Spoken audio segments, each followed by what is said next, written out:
welcome to Keep It Simple Sunday. My name is Michael Bryan, and as usual I have Lily panning the camera. Today we're going to be cooking a simple Italian dish, a polpettini or Italian meatballs. I'll do a little bit of a play and do a little bit different my style. Come in, Lil, I'll show you what we're actually going to be cooking this evening. First of all, the ingredients that you're going to need is I have a mixture of minces, both pork and veal mince. What that does, it keeps the dish a little bit lighter.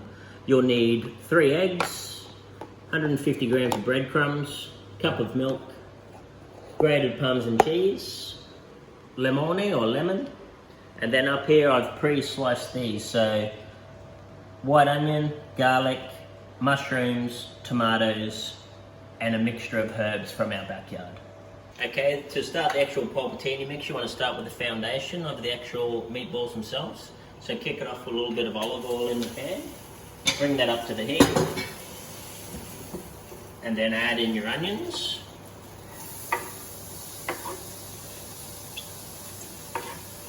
Your garlic and your mushroom.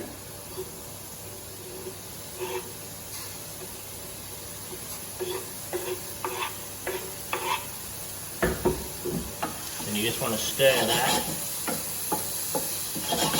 and sweat that down.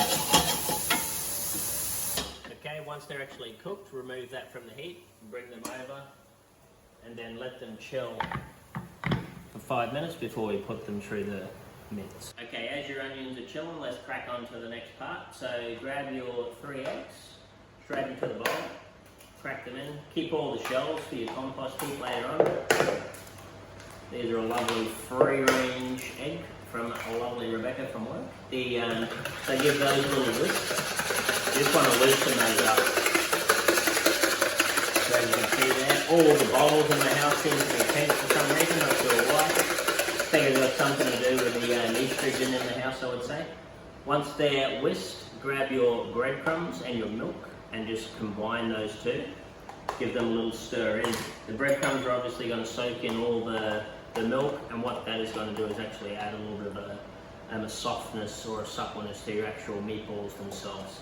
So that'll be a nice mix later. So let that chill for 30 seconds.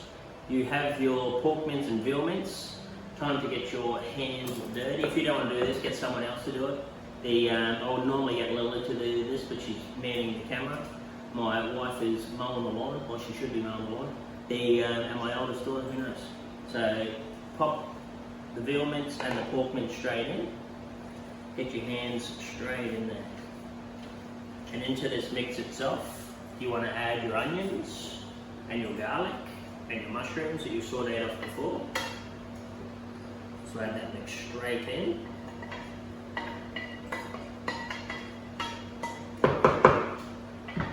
Then from there you want to add in your tomatoes, your chopped mixed herbs. I have Italian parsley, basil, tarragon, and thyme in there. Some cracked black pepper, probably about 2 large pinches. Parmesan cheese, I would say about 100 to 150 grams. That adds a little bit of the saltiness as well, which is good. The breadcrumb mix, which had the milk in it before, add that in. I'll pull that off to the side.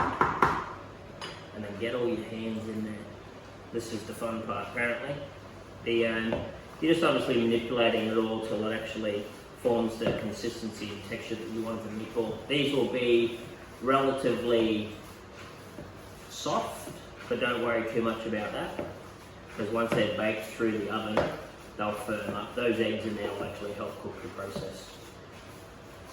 See you in a minute. Okay, once the actual polpettini mix is made, you can roll them into small balls, place them into a tray, olive oil, chicken stock, fresh herbs, tomatoes, bake them through the oven. Then you can take them out, serve them warm in little soups or whatever you want to do. I'm not going to actually do that process. Once the mix is made, I'm going to fill up these giant pasta shells, flush, and then I'm going to bake those through the oven. But first of all, I'll need to cook these shells. Once your pasta shells are cooked, grab some of your actual polpettini mix, and you just want to press that into the base of the shell. Fill it right up to the top, and then place them into your trays.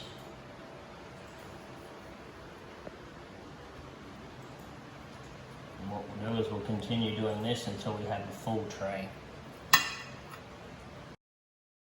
Okay, once all your pasta itself is stuffed, you then want to sprinkle over a little bit of pepper, drizzle over some olive oil. Make sure you coat each individual one, because this moisture is going to add a little bit of flavour as well as maintain a little bit of moisture. A little bit of butter just for some richness.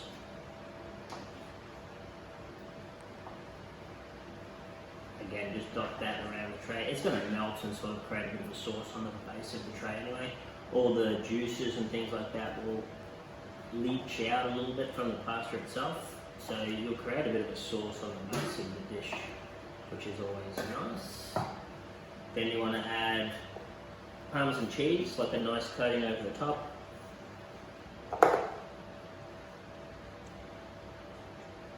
And then last but not least, a touch of salt. Okay, once they're ready, then place them into 170-degree preheated oven for about 10 to 15 minutes. Time for a G&T. Okay, that's the dish finished from the oven. As you can tell, there's lots of juices down the base that's going to act as your sauce. I've just done a little simple pickled zucchini salad, which I'm just going to scatter over the top. Bit of a one-hit wonder, so they can scoop a little bit of everything out as they're going along.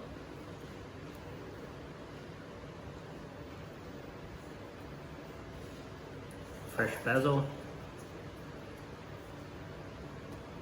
And that's it. Cheers.